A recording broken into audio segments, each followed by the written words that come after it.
and things like that. But to begin with, I think we're going to be going over back to John, actually, to talk a little bit about design and health and have a bit of backwards and forwards in with Diane before we have our first break. Okay, thank you, Craig and Joe. Now, the reason for this section is that quite a while ago, Craig contacted me with a book that had just been released by a Baptist pastor out here, arguing a very common theme that you can't take Genesis literally. And Craig said, "You're mentioned in this book, and let me read this out to you, because the author has real trouble with the age of the earth. And therefore he accepts what the experts say, quote unquote, experts, and makes the world very old and tries to argue backwards." Now, rather than taking my short summary of it, I've asked Craig today if he'll bring in the book and tell us about this book. And he's currently doing a pretty good review, but he got a bit annoyed with me last week just because I've been in hospital for 8 days and couldn't do the answer, and Joe's tied up with his doctorate. No, sorry, Craig, I'm not trying to denigrate you. Craig said you haven't done the question that I asked on all of those permineralized or mineralized fossils or petrification. So, Craig, would you read out the relevant section, please? Because so many Christians are troubled by this. Yeah, right, John. So this is right in the sort of introductory first few pages of the book. So it's sort of part of the foundational reasons that this author has had problems with young earth creation and so on. So I'll just read this paragraph. It says, "My father, concerned that I might be developing theologically liberal tendencies, began to forward me his copies of Creation ex nihilo. This did not help at all. Sometimes in their enthusiasm to support young earth theories, they made analogies that plainly didn't fit.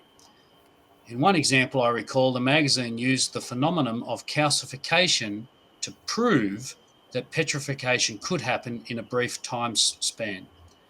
Even with my limited knowledge of geology, I knew these are quite different phenomena." So that's probably enough there. But I knew immediately when it's referring to the editor of Creation ex nihilo that was likely to be you, John. So it was, because I invented the name Creation, and it was the first editor of that as a magazine, and did my best to turn it into a Reader's Digest format. You know, 1 page, 1 article, plenty of pictures, and it was a real success in that format. And he's quite right. We did have the hat from the museum in Tasmania. We had a few other illustrations, rather well known amongst the creation circles, as examples of materials that have been permineralized or penetrated or coated by calcium carbonate often, sometimes other minerals, and they are often argued as evidence that here's how quickly things can become mineralized. Now, what's interesting is I knew Don. I went to college with Don, and the sad thing is not once has he communicated with me and asked me anything about this. When he brought out his book, no, he didn't send a copy to Craig, even though Craig knew him, and he hasn't asked for any feedback from us. So Don McLellan, what you're about to get is feedback from us, as gentle and as nice as we can, but with a few little wrist slaps here, there, and everywhere. So basically, what I've done is I've got a few pictures first to actually show you some of the things we've noticed that are odd. Is permineralization, say with stalactites, is it an exception? Is it a rule? Is it related to fossilization? So I'm going to ask Joe to come in on this, because Joe, you're doing your doctorate, you're doing a geology degree. Now, is there a technical difference between permineralization and fossilization, or can we use the word fossil in all of this, or does it just grade from one end to the other? Take it away, Joe. Thanks. And Sam, if I can leave you to go up to full screen and everything, because I've got a whole host of fossil examples here to talk about this, because it's something which there is a lot of misnomer about when we're dealing with a term like fossil, because to the average layperson, the term fossil means turned to stone. It's a creature or an organism from the past that's turned to stone. And actually, the word fossil doesn't mean that at all. The word fossil itself simply means to be dug up or to be found in a hole, right? And to dig something up, you need to dig a hole. So it's got nothing to do with a technical definition as to what has actually gone on to preserve this creature. It just means you've dug it up. And indeed, in the past, pretty much anything that you dug up was regarded as a fossil, whether it was a rock, whether it was a human skeleton, whether it was an old bit of pottery, or whether it was a creature from the past preserved in the stone. A better definition of fossil, but it's still not a completely technical definition, but a better definition of fossil rather than turned to stone would be preserved in stone or preserved from the past. But then you have to realize when you go and you dig up these mammoth fossils, right, from the permafrost, well, they're not really buried in stone. They're buried in permafrost, which is partially frozen mud, right? Or mud that is frozen for part of the year. So very little has gone on in terms of the preservation, other than the fact that they're kept at very, very cold temperatures, and some of the sediment, the mud that it's buried in, has kind of stained the bone, and some of the minerals have gone into the bone. But pretty much it's in the same kind of state as when it was in the mammoth, right? It's just been preserved in the cold permafrost, in the cold mud. So really, fossil should not be used as a technical definition. It's fine to use it as a layman's, but then you start getting confused by all the different more technical definitions, right? Things like petrification, things like permineralisation, carbonization, calcification, so on and so forth. All these Asians, right, can be very, very confusing. So what I've got is I've got a few examples of different fossils here. We can talk through some of these definitions, but more importantly, we need to get on to the calcification. Is that a type of permineralization? Is it a type of petrification? What are we actually dealing with here? And are there any examples of modern day calcified, petrified, permineralized things which could be regarded as fossils for every intent of the word? Well, let's dig into that a little bit now, because as I said, the first thing that a lot of people assume when they're dealing with a fossil is turned to stone. Now, that is what the word petrified means, turned to stone, right? And we have examples of petrification here in the museum. Here's one of them. This is a great big slab of fossil wood. It's petrified wood. This is actually from the UK. And you can see there, if I hold it up to the camera, hopefully it comes into focus. Can you see all the crystals there? Now, this is actually a type of calcium carbonate. In fact, it is a type of calcification because this is from a place called Portland in the UK, the Isle of Portland. And the Isle of Portland is famous because of its Portland limestone. And a main component in limestone is calcium carbonate, right? Calcification. And so it's the same base material that you find in the stalactites. It's the same base material that you find in chalk. It's the same thing that you've got in limestone. And this is wood that has been preserved in limestone, because the Portland limestone has been used all over the world, including perhaps most famously in most of Christopher Wren's projects, which he did things like St. Paul's Cathedral and so on and so forth in London, right? And you can see you've got all these. Let's see if we can get it back up to the camera again. All of these beautiful crystals in here. There we go. And so this is a form. Can I interrupt here a moment? Basically, there are an enormous number of trees that are almost, you'd say, petrified with calcium carbonate. Yeah. The wood is still there in many cases. And if any of you want to see it, in our Darwin on the Rocks, where we went around the world, I deliberately went to a port location in Nova Scotia, and my colleague and I, we went and we tested the logs, because they're on record in some of the world's leading literature, almost ignored by the average person and unknown by so-called experts, because the logs are just like the ones at your area there. They are calcite all the way through, calcium carbonate, same as what was permineralizing that miners had, right? So you can have it on the outside or you can have it around it and going inside.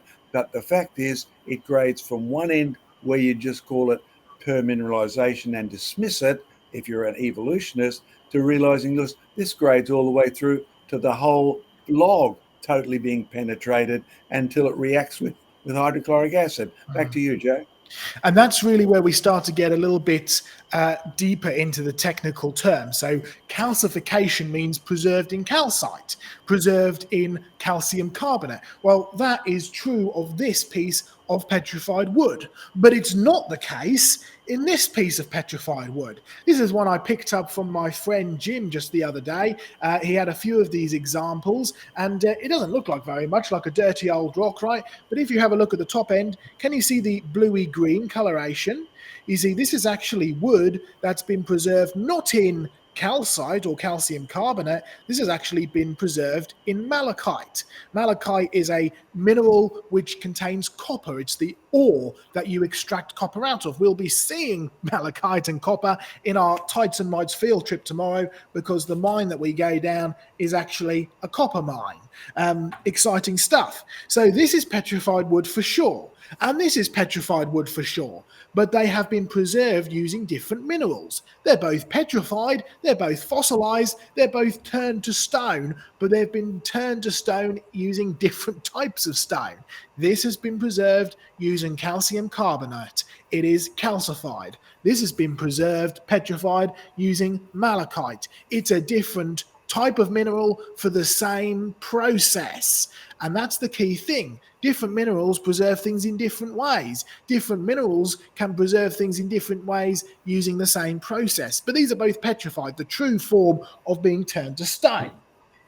Now, if we have a look very quickly at a few other examples of fossils, because, like I said, not all fossils mean turned to stone. In fact, in some cases, the original creature isn't there at all. Take, for instance, this rock here. It's an old lump of rock, right? But get a hammer, give it a good smash, break it open, and look what you got inside. It's a little trilobite. Now, what we have here are the little trilobites that are preserved in mud. Now, very little, if any, of the original trilobite is actually here. This is a cast of a trilobite. The original trilobite has gone, it's been destroyed, it's been infilled, the little cavity, and you're left with a cast of the trilobite, and you're left with a mold that the trilobite has left behind. So you've got a cast and a mold fossil. Very little of the original creature is actually there, but it's a preserved likeness of that creature. It's the same with this ammonite here. There's none of the original creature left at all. It's just been infilled, that mold that it's left behind has been infilled with a mineral, and you've got this beautiful cast of a creature that once was. Okay, and sometimes actually with these, you do still actually have the shell preserved, because in that case, the shell, which is already hard, is still there, and it's been infilled. So you've got the shell, and then you've got a cast inside. Now, when you're dealing with something like a tooth, hey, this is one of those fabulous T-Rex teeth, right? A cast of the largest T-Rex tooth ever found. But you find that, well, you've got this nice shiny bit on the top. Well, teeth are already rock. They're already made out of minerals. In fact, calcium carbonate is one of the main minerals in bone and teeth. And so really, you don't need to do an awful lot to preserve it. You don't need to turn it to stone. It's stone already. The only thing you really needed to do is to preserve this root, which is why you often find teeth with just their shiny bit on the top and very little of the root, because you don't really need to do much to turn it into a fossil. It's pretty much a fossil already. Now, there's one other type of fossil which we'll talk about before we move on to the main type of fossil in this discussion of calcification and petrification. Have a look at this rather fabulous, well, this is actually a British fossil. It's a British fossil of what is now an Australian plant. It's one of those fabulous cycad fossils from Yorkshire, the Jurassic coast. Now, what's happened here is a process called carbonisation, which is a type of chemical preservation. The actual plant, which is full of carbon, has changed its chemical form slightly, and you've ended up with a flattened, carbonized plant squashed in between the layers. And in fact, John will tell you that sometimes you can actually take the little film and just peel it up. It's the whole leaf still there. It's just been squashed and carbonized. So that's a case where it's changed its chemical structure slightly. It's not been calcified, it's not been really petrified, but it's certainly been preserved in its stone. So let's move on then to one of the more common types of fossils, particularly when it comes to bone, and it's the concept of permineralisation, which is often poo-pooed by evolutionists, because you hold up, your petrified teddy bears and they say they're not fossils, they're just partially permineralised. Well, before we get into fossil teddy bears and fossil paper roses and fossil bird nests from places like Matlock, Kent in Derbyshire, let's actually talk about bones for a minute. And let's start with the all-classic dinosaur bone. You see, like I said earlier, a lot of people have this misnomer that fossilization means turn to stone. And it can mean that, but it does not exclusively mean that. And it certainly doesn't mean that in the case of these dinosaur bones, because it's the process that's going on here. And the process is permineralisation. Now, depending on the type of mineral you use, you could call it calcification, or you could call it pyritization, which now has got nothing to do with pirates sailing on the high seas. It's to do with iron pyrite, right? Which is a metal form, metal and sulfur, iron and sulfur, which can often preserve these bones. But I just want to hold this. This is a big Iguanodon bone, right? You know, the big dinosaur. This is from the Isle of Wight in the UK. It's one of the bones we're using to do tests on to look for things like soft tissue. But let me hold it up and let's see if the camera can get into focus for a moment. Let's slowly bring it back and forwards until it's in focus. There we go. Let's get it up even closer. Hey, can you start to see some of the detail now? Now, what you're looking at is some black stuff and you're looking at some white stuff. Now, the black stuff is the actual bone. It's the very same bone that was inside the dinosaur. The white stuff are minerals that have impregnated the bone and preserved it. But don't be surprised, what was the process called here? Permineralisation. Break it down, literally means permeated with minerals. Now, bone is extremely porous, as Diane Eager will tell you. Being a medical biologist, she knows these things. And even the bone that we often view as porous, you know, your honeycomb structure, well, that's certainly porous, but even the really, really thick, dense bone, the outer skin edge bone, is also very porous indeed, just with tiny microscopic pores. And when you bury this creature in the right conditions, when you bury the bone in the right conditions, in the right sediment, using the right process, you can actually end up with all the minerals fully impregnating the bone. So the black stuff is the original bone. The white stuff is the mineral that has actually gone into the bone and preserved it. White stuff, mineral, yeah, we're dealing with calcite here. Calcite, calcification. Yeah, it's a form of fossilization. In fact, specifically, it's called permineralization, and the type of mineral that it uses depends the name that you call it. So this is a form of calcification, permineralization in dinosaur bones. In fact, if you want to go one step further, have a look at this great big Allosaurus bone from the United States. You can get it up nice and close. Let's see if we can get it into focus. Hey, look at those crystals. Huge, great big calcite crystals in the center of this enormous dinosaur bone. Now, the process is permineralization. The mineral is calcite or calcium carbonate. And so you've got calcified, permineralized dinosaur bone. For sure. Now, these are real fossils. These are real fossil examples, bone examples. Joe, can I just interrupt here a moment? Because in preparing for this, I scoured the web yesterday looking for, questions like calcification, permineralization, etc. And the tragic result is that probably 9 out of 10 sites said permineralization has nothing to do with fossilization. There is no calcified fossils at all, always silica. It's now, ignorance. I'm not surprised it's ignorance. that layman like a pastor would go for that, right? And think therefore they have to believe it. Can I encourage all you pastors out there? The expert is God. His word is your authority. Start there. And if it contradicts with what the scientist says, then double check the scientist, right? Because what you're watching here is a straight out rebuttal that no debater would survive, right? So that if this was a debate against a professor, he would be wiping all over the floor and blood spreading everywhere at the moment. Metaphorically speaking here. Metaphorically speaking. Metaphorically, that's right, yes. Calcifying dust all over the place. But you need to deal with the facts. And one thing we set creation research up for many years ago was to collect the facts and to show you that this actually does happen. So when you see a calcite crystal in the middle of a dinosaur bone and all the little white spots around react to hydrochloric acid, then I'm sorry, but 8 out of 10, 9 out of 10 experts are simply wrong, and they're ignorant, and they're perpetuating their ignorance, even though they've got PhD authority. They're talking nonsense. And by the way, as I go on to talk about this last bit, which really hones in on this issue of fast and rapid and modern petrification, calcification, permineralisation, I just want to make the point that what John has just said is actually quite important, right? This is the reason why we win debates, is because when somebody stands up and says there's no such thing as this, we say, excuse me, yes, there is. And here it is, right? It's here in my hand. And that's what makes the museum ministry so important. That's why we're going through all the fossils with Glenn. That's why we're opening a museum in Queensland. That's why we've opened museums in Tasmania in the UK. And this is why your support is so vital, because it enables us not just to acquire fossils, but actually to go and dig the things up ourselves. John's been doing it for many more years than me. I've been doing it for a few more years than Craig. Glenn's now come on board with it. But it's so important to make sure that we can get out there and actually collect these finds so we can present them to you when we get criticism like this. So continue to support creation research, continue to fund us, because it is so vital. Okay, moving on to the last section here, where we're going to be really bringing this into some modern examples and tying in these principles.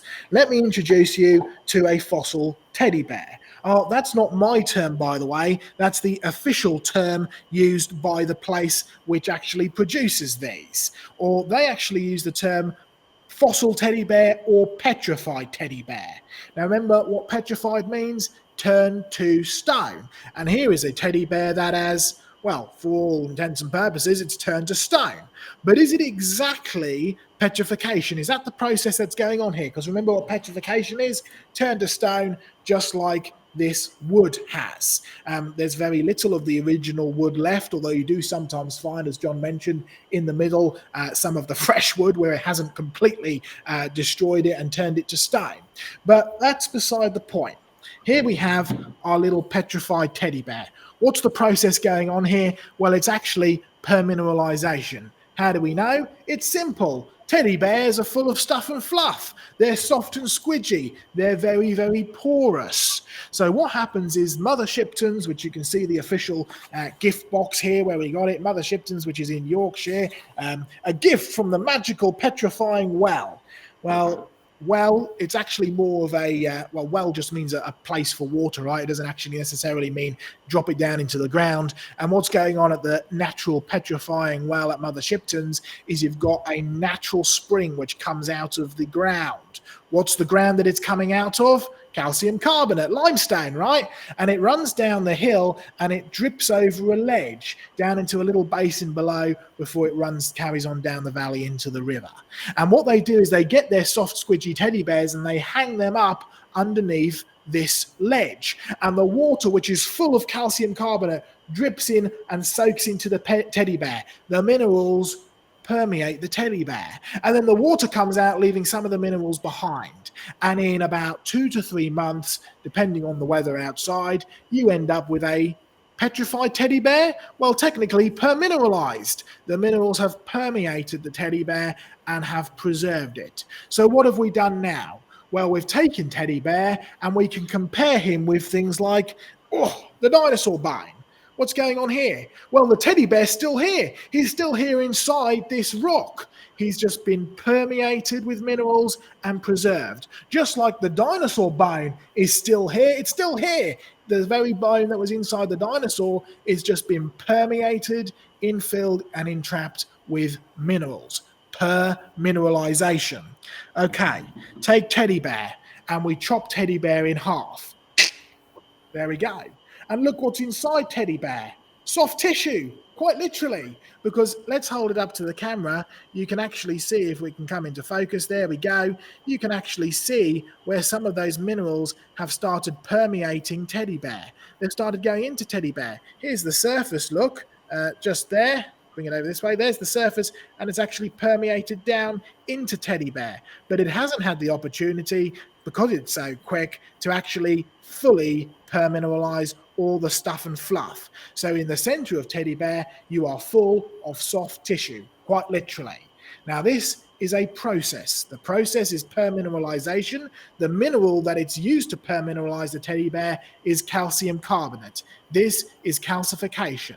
And this is the process that the author of the book there, criticising the old Creation magazine, and the editor, John McKay, was saying that, hey, this process of calcification has got nothing to do with fossilisation. Really? Well, if you go one step further and go back to our dinosaur bone, realize that the process that preserved this dinosaur bone is not only exactly the same process that preserved this teddy bear, it's even using the same materials, calcium carbonate, which is otherwise known as calcification. Not only are they like for like in terms of process, they're like for like in terms of material used. So it's the same process that's going on here. One calcified, permineralized dinosaur bone, one calcified, permineralized teddy bear. The difference, of course, is that it hasn't fully impregnated all the way in, but that's because it's how quick it's been preserved. But then don't be surprised if you take dinosaur bone and you drill a nice hole right into the side of it. Yeah, dinosaur bones are worth a bit more than fossil teddy bears, so we don't like to crack them open completely. But if you drill down inside of it, you can extract, guess what? Soft tissue. The original biomolecules, the living soft squidgy stuff that's still inside these dinosaur bones. All right, one final step. Are there any examples of modern day permineralization, petrification, calcification that, unlike the teddy bear, which hasn't gone all the way to the middle, actually has fully gone all the way, fully permineralized, fully petrified, fully calcified it all the way through? Well, yes, there actually is. Let me just pull up just one or two quick slides here, just as a way of introduction before we show you the actual fossil that's going on here. Here we are in a place that we've shared many, many times. Sam, if you make sure it's up on the screen for me. We've shared it many, many times on Creation Conversation, Standing for Truth, many of the talks. Harper Hill in Buxton, which is part of the Peak District area around Derbyshire, pretty much in the middle of the UK. And John first came across this deposit many years ago. I've visited many, many, many times. I've led many, many, many field trips there. But one of the first times that I started traveling there and looking at it, we were specifically going to start to map and to measure out and to track how much of this white stuff was growing every single year. What is the white stuff? Well, getting a little bit closer and you can see it a bit clearer. You see the dry stone wall. You see the modern fence posts with the fencing sheets, the fencing wire that's sort of tacked to it. And can you see how all that white stuff is actually coming and overtaking that fence, overtaking the wall, and is actually burying it pretty quickly? The white stuff is calcium carbonate. It's limestone. How do you know? You can test it. Chuck a bit of acid on it. It froths and bubbles and fizzes all over the place. Well, there's John McKay a number of years back when he was in the UK, not long after he first discovered this deposit. And there it is. Can you see all the white stuff starting to overtake the fence post? Can you see John pointing out how all this white stuff is cascading down the side of the wall and really beginning to bury it? How long did you say this took to make?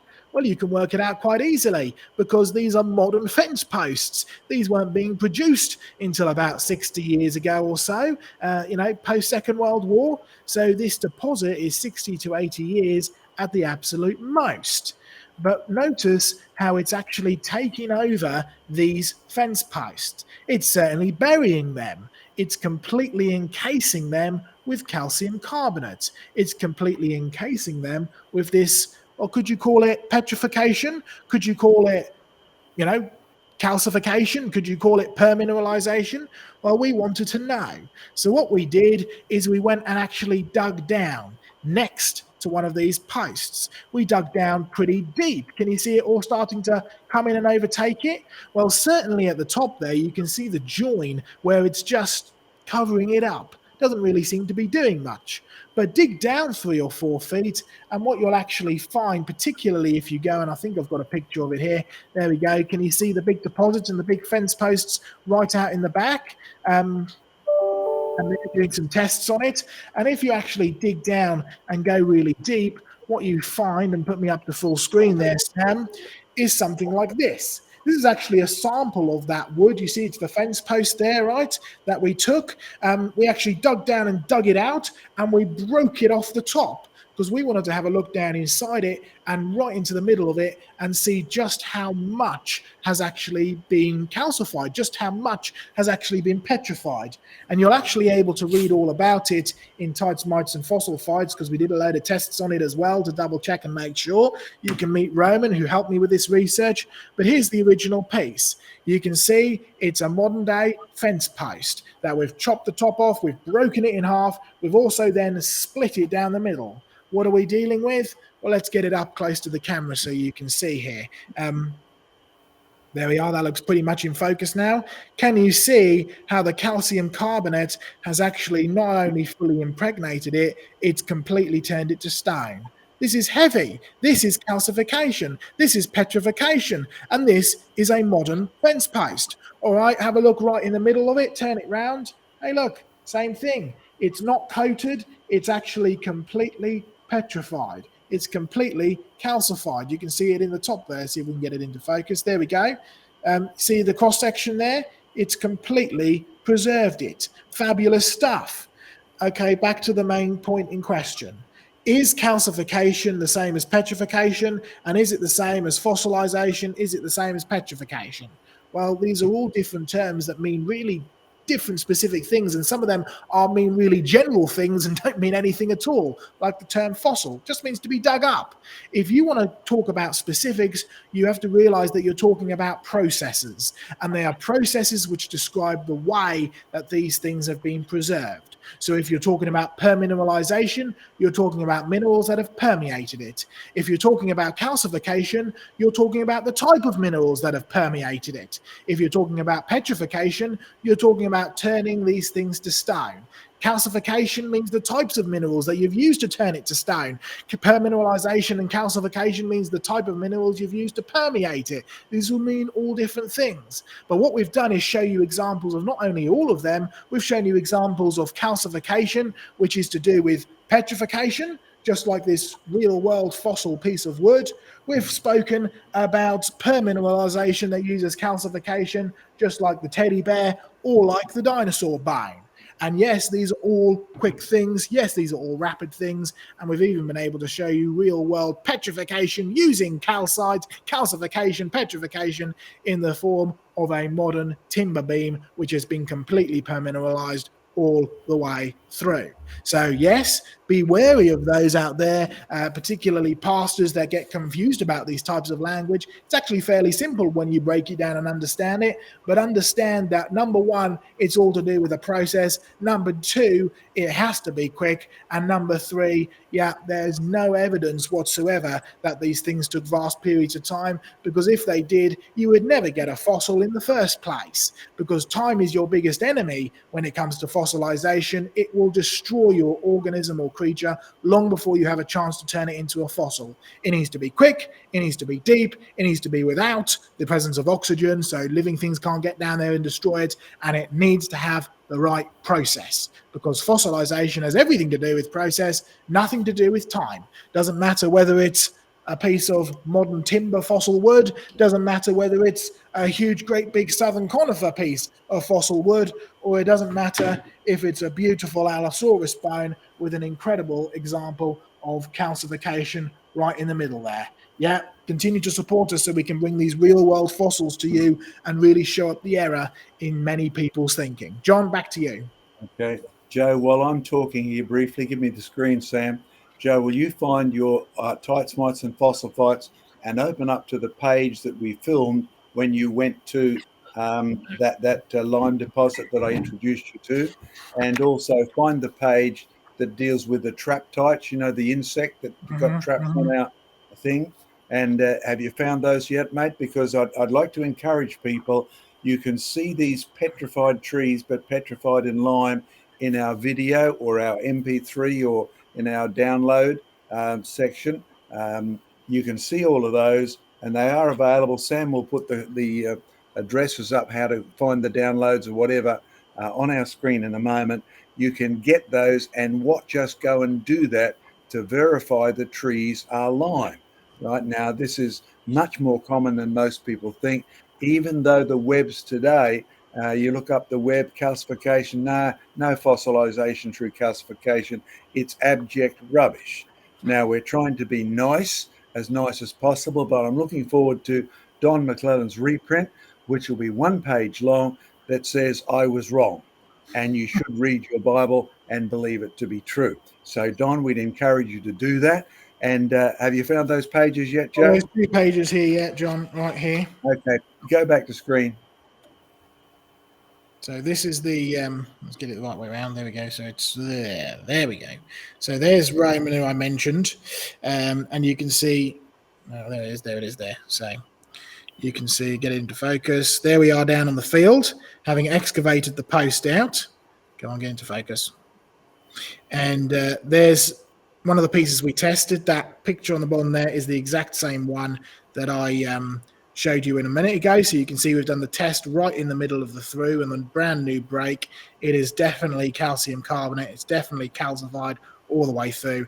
And it happened at an absolute maximum in around, basically less than 80 years. Although we suspect it's a lot quicker than that, because of course you can get eyewitnesses at this kind of time and go and speak to the locals. This is the other thing which I think you wanted to mention earlier, John, about the calcium carbonate being sticky. This is one of your stalactite machine tests, and you can actually see there in the bottom picture there, I think that's just about in focus, you can see how you've actually got these little bugs which have become stuck on the stalactites. Okay, now you can pull that off there, Joe, because you need to have the screen back on me, Sam. Now, one of the things that you need to become familiar with is that the internet is full of lies, fabrications, and falsehoods about limestone and stalactites being made in machines, in bridges, etc., telling you that this is a different sort of stalactite than what you find in caves. The first stalactites we found on bridges, we sent to the nearby university, to their chemistry lab, and said, verify that this is the same as the calcite in caves. They sent it back and said it is. Vance Nelson sent his to a university for high tech, dealing with X-ray sort of stuff. It is at microscopic level the same as the limestone found in caves, the same as the calcite found in caves. This is not a different substance. But did you notice the insect trapped in there? It wasn't there one day, it was there the next. We didn't watch it hit, but obviously was there by the morning we got there, and it was stuck. Old meaning of limestone means sticky. Lime, as in the old German limb, meaning glue, right? You might know it, but lime plus water makes a really interesting glue. You fly onto that and you are stuck. If you're a tiny thing like an insect, you have trouble getting off, and you'll be aggressively coated in a day or so with, well, you can't get out. You are stuck, trapped in the limestone, and you become a fossil. You are buried. You have to be dug back out. And of course, we have famous examples like the bats that are trapped in limestone. I'm sure it flew into that cave, perched up on a stalactite, and next morning it couldn't get its claws off. It was stuck. So in reality, there are simple mechanisms. Yeah, I think it really shows the importance of being able to go and do real world testing. And we're using examples of this in our Titan and Miton fossil fights field trip tomorrow, where we look at some of the results of the stalactite machine and the X-ray diffraction and stuff. These are all real examples that are matched up perfectly with the real world, whether you're dealing with the pH testing, whether you're dealing with the tests like X-ray diffraction, whether you're testing it for calcium carbonate all the way through. It is a true form of fossilization, certainly preservation.